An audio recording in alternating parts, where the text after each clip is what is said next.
Hello, welcome. Today I would like to tell you a couple of stories about change. This particular blog and videotape is going to connect up to another video that I have already posted, which is on change and transition, William Bridges' model. And in that video it references these stories.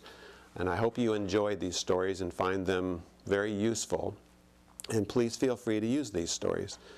So the first story is of an experience that I had, many years ago, and the story starts about 25 years or 27 years ago, and it's actually at our local hospital here in Mendocino County. And at that time there were 2 hospitals in town, and we're a small community. It's about 15,000 people, and the community wasn't really large enough to support 2 hospitals. So we had Ukiah General Hospital and Ukiah Adventist Hospital. And there was a negotiation between those 2 hospitals, and I'm sure at that time it was probably pretty much a straight business deal, that each hospital knew that the town wasn't big enough to support 2 hospitals.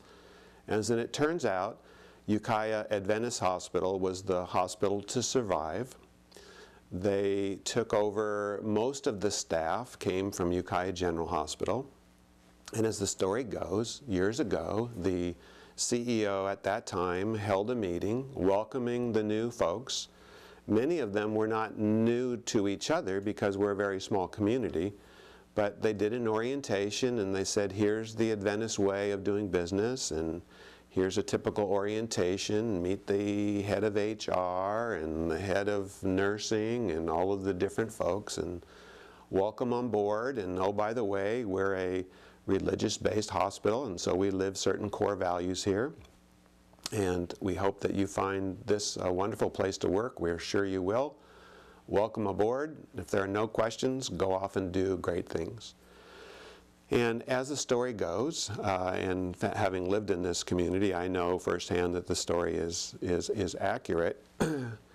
That was about the extent of the orientation. There was no process using the William Bridges model for handling the ending zone, both for those people that were coming over to the new facility and as well as for the people who were in Ukiah Adventist Hospital. It's a big change. That kind of a transition is huge.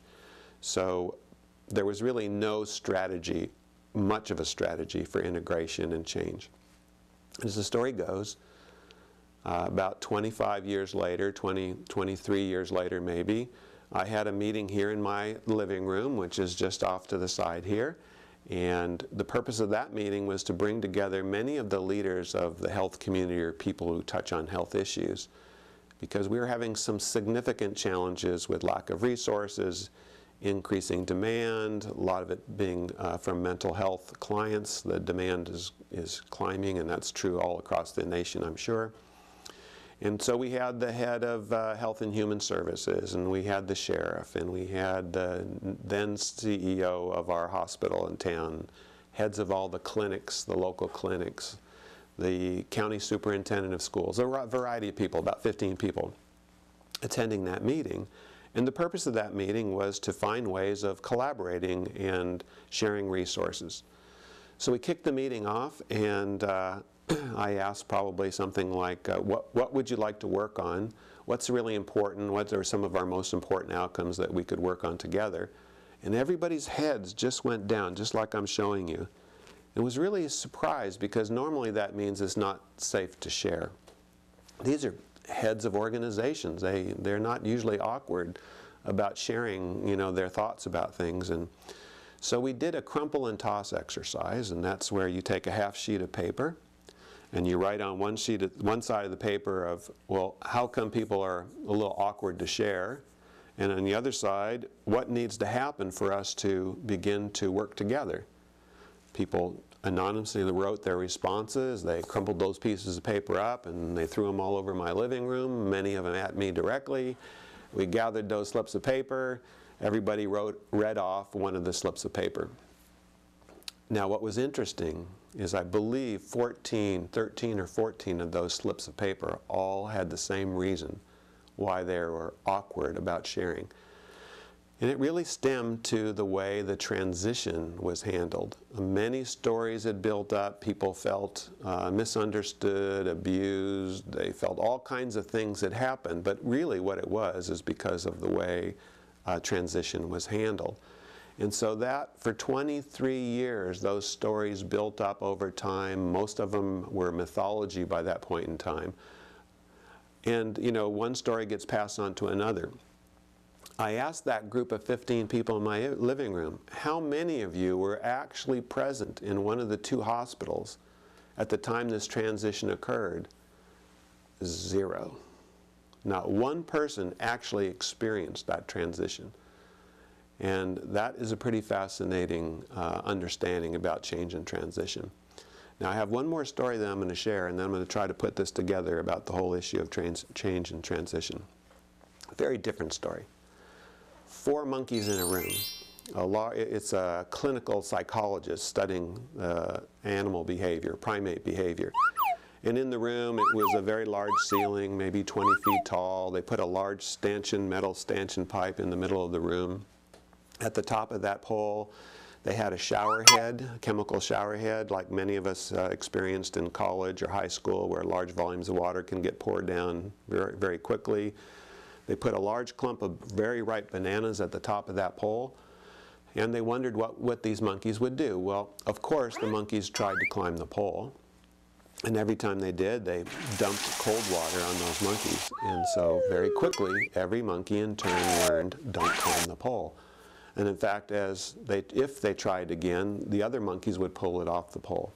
So that was a very expected finding. So then they wondered, the researchers, what would happen if we were to put a brand new monkey in, take one of the original 4 out, put a brand new monkey in, what would happen?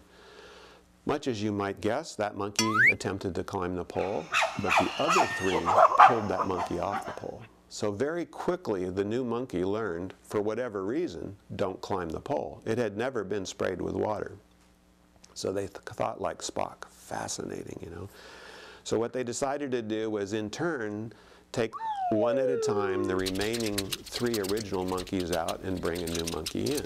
And every time a new monkey came in, all the remaining monkeys taught the new monkey, don't climb the pole. They did this over and over and over again. No monkeys ever climbed the pole again. In fact, they even took the chemical shower head out. No monkey ever climbed the pole. Kind of the moral of that story is, people are a lot like monkeys. You know, we learn from observation, from past stories, so we didn't even have to experience the original event that caused a certain behavior.